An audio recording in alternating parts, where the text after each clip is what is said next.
L'on arrive au problème que je souhaitais évoquer, que l'on appelle le mariage religieux. L'halal, le fatha. Qu'est-ce que ça veut dire? C'est le fait d'amener un imam pour célébrer ton mariage sans passer par la mairie. Alors lorsque tu discutes avec ces jeunes et que tu leur dis mais qu'est-ce qui t'empêche d'aller devant le maire, d'aller à la mairie pour te marier, il te dit souvent, on a souvent cette réponse, ah non, mon frère, moi je vais pas devant le kafir pour me marier, je vais pas devant le mécréant pour me marier.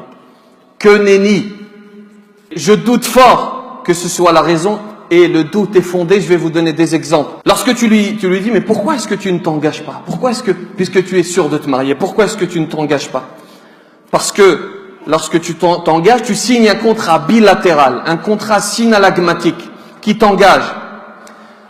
Tu ne passes pas devant le maire, et c'est une réalité, tu ne passes pas devant le maire parce que tu as peur de la responsabilité, et parce que tu souhaites, et je pèse mes mots, parce que tu souhaites jeter ton épouse. Tu souhaites en sortir lorsqu'il y a séparation à moindre frais.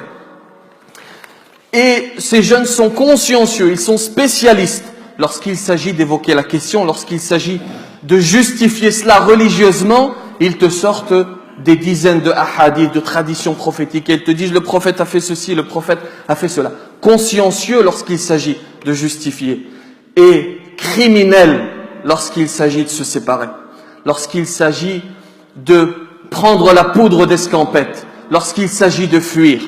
Dernier exemple en date, une sœur qui se marie avec un homme qui se réclame entre guillemets des salafs. On va pas rentrer dans le sujet.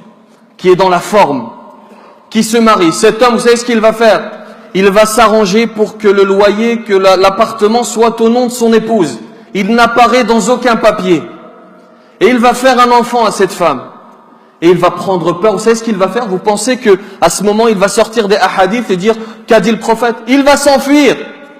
Il va prendre la poudre d'escampette et laisser cette femme avec un enfant, avec un loyer dans le pétrin.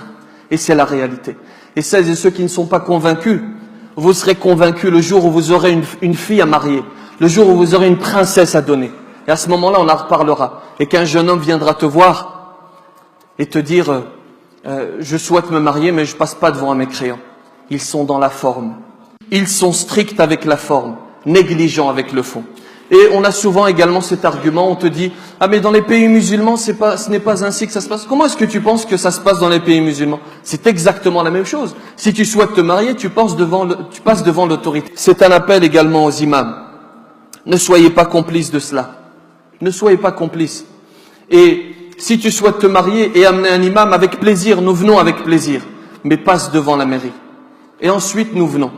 Et ensuite nous venons non pas pour te marier, mais pour te féliciter, pour t'assister.